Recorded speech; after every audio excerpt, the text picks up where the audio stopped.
On est ici chez Steamatic Vaudreuil-Salaberry, dans la grande région de Montérégie-Ouest, qui inclut entre autres Vaudreuil, Dorion, Salaberry-Valleyfield, une région en hyper-croissance de par sa proximité avec Montréal.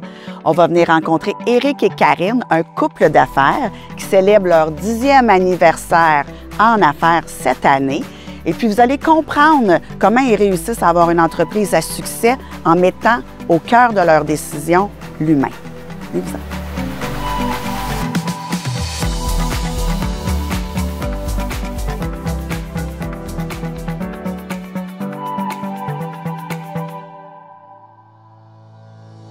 Karine, Éric, bonjour.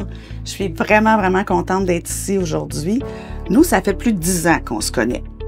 Puis, je suis curieuse de savoir, parce que vous êtes un couple en affaires et vous êtes un couple dans la vie, c'est quoi le secret du succès pour réussir sur ces deux paliers-là?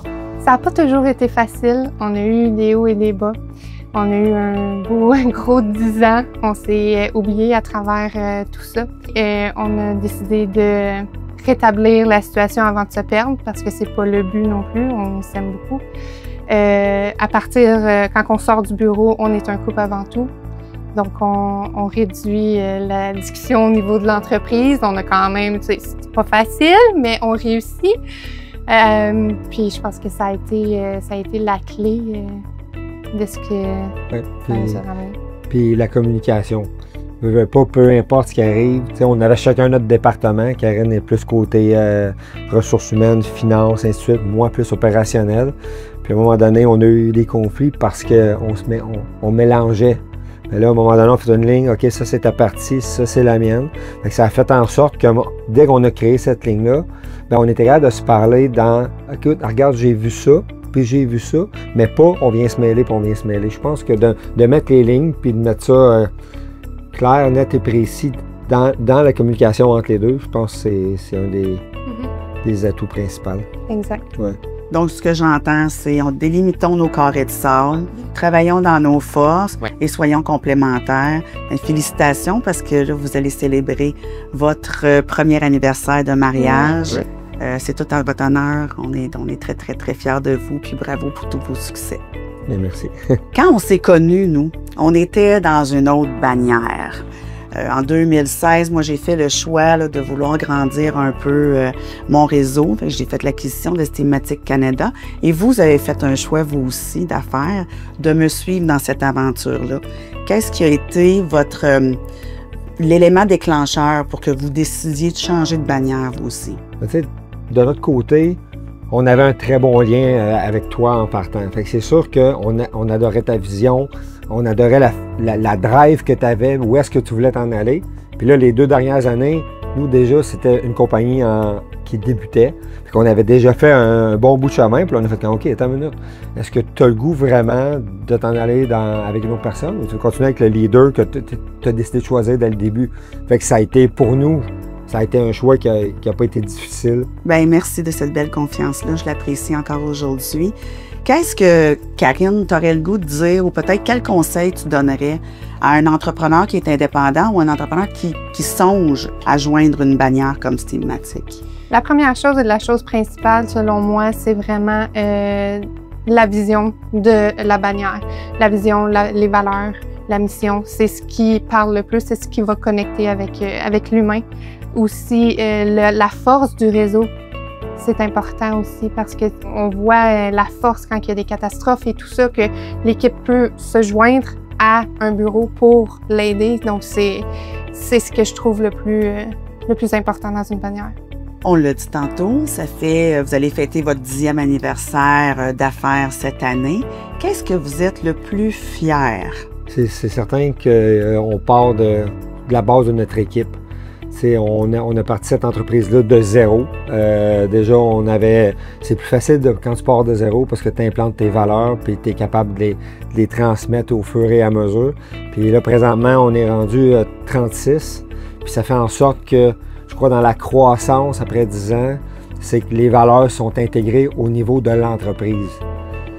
C'est notre ADN qui se transmet au niveau du personnel, puis on le voit très bien. Puis on le voit chez nos clients assureurs que ce que nous, on effectue comme travaux, ça s'est transmis, puis ils le font présentement à la façon systématique. Ouais. Puis vous avez un modèle d'affaires qui est très inclusif, mais qui est un peu à livre ouvert aussi, si je ne me trompe pas. Exactement.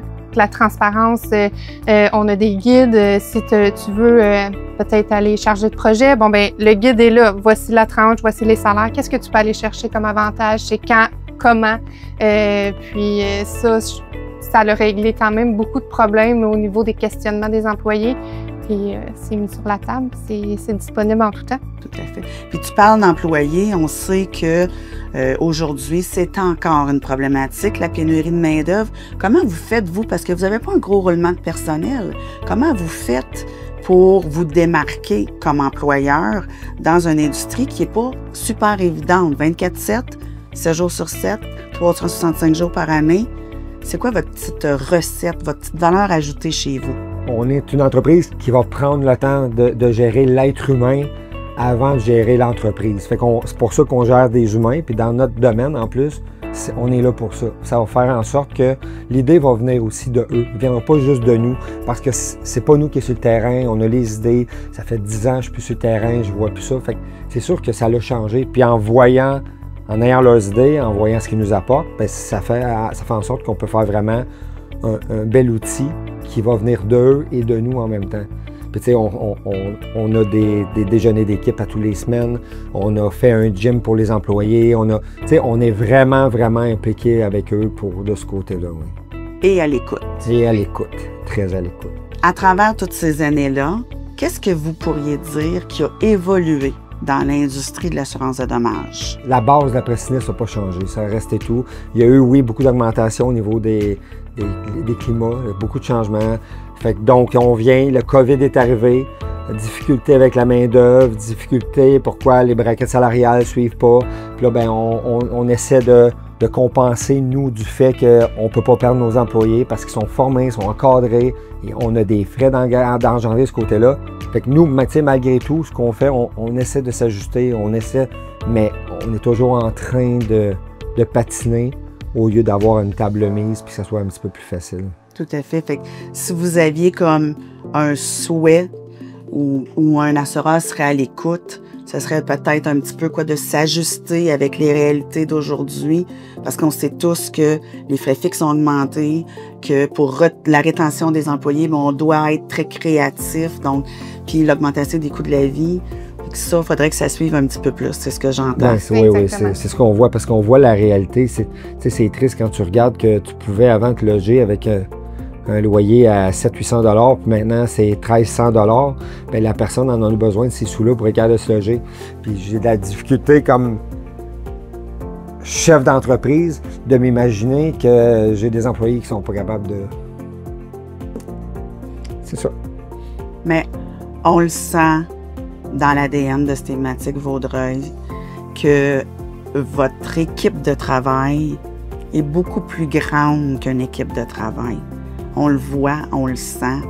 T'en es émotif. Je sais que Karen, c'est une famille que vous avez bâtie au-delà d'une équipe de travail. Puis vous êtes très près.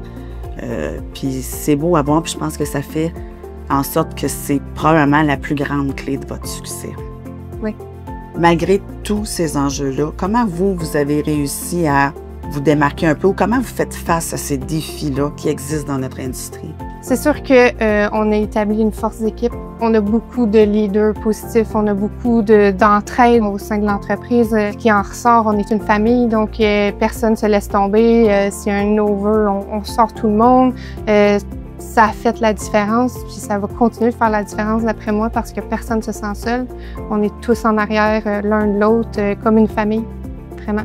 Puis je t'entendais hier, Éric, me dire je suis allée sur le chantier, mes équipes avaient un gros dossier, il était pour finir tard hier soir.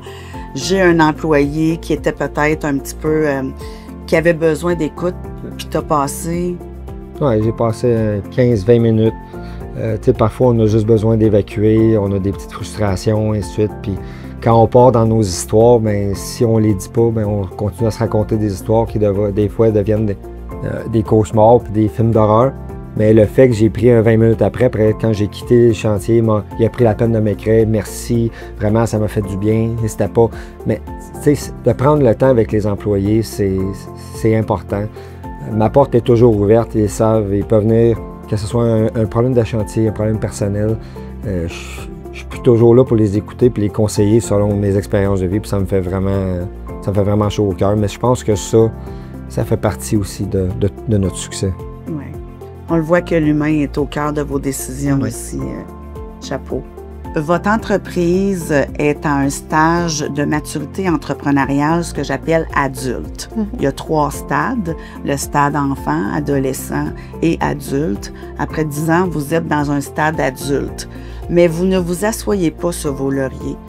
Qu'est-ce qui vous met au défi de constamment vouloir vous surpasser? Comment vous le faites? Et c'est quoi la petite valeur ajoutée qui fait qu'après 10 ans, on est encore capable d'aller plus haut et plus loin? Je dirais que, il y a toujours l'écoute. C'est d'être attentif aux changements, d'être attentif aux équipes. Puis, tu sais, on a changé notre vocabulaire. Le vocabulaire interne, il était très important. Tu sais, de dire j'ai un problème, ça reste un problème. Nous, à l'interne, maintenant, c'est j'ai un challenge. OK, c'est quoi ton challenge? Fait que là, on travaille en équipe à corriger le challenge. Fait que là, ça fait en sorte qu'on l'apporte autour de la table avec tout le monde. Ils ont un challenge, fait qu'il est entendu par tout le monde. Fait que souvent, ce challenge-là, il va être corrigé en équipe.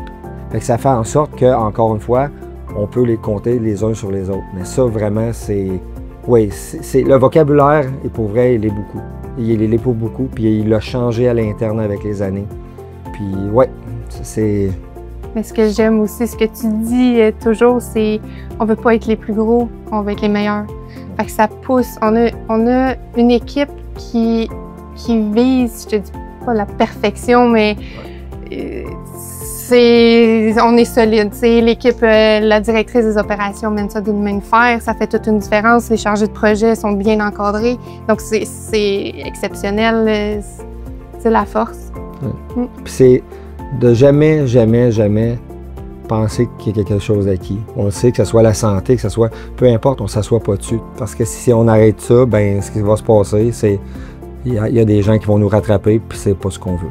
On veut être en avant du train. Puis le statu quo, on sait que c'est ce qui tue une entreprise.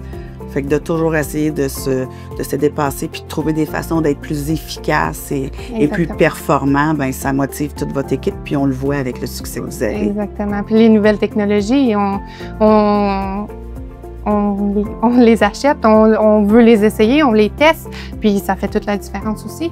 Qu'est-ce qu'on peut souhaiter à Karine et Éric en tant qu'entrepreneurs pour le futur et à votre entreprise que vous avez si bien gérée? Qu'est-ce qu'on peut souhaiter pour la suite? Moi, je dis, on continue sur ce chemin-là, ça c'est certain. Continuer de performer. J'aimerais dans les 2 prochaines années, 3 peut-être, avoir encore une augmentation au niveau des employés, aller chercher près d'une 50aine, qu'on soit 50 total, c'était mon objectif avant COVID. COVID, il m'a surpris un petit peu, mais ça serait ça. Mais toujours avec un employé à la fois, parce qu'on n'engage pas au besoin, on engage avec les gens qui arrivent avec les bonnes valeurs et avec les bonnes intentions. Fait que ça, c'est très important dans notre sélection. Fait que oui, c'est ce que pour moi, je sais pas, Karine.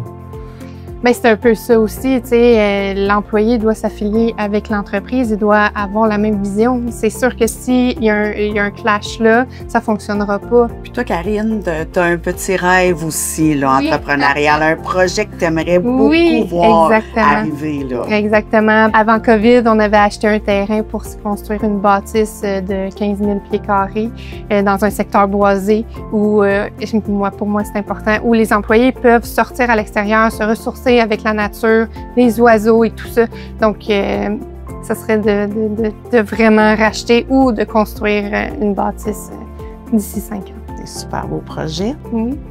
On vous voit où dans 5 ans?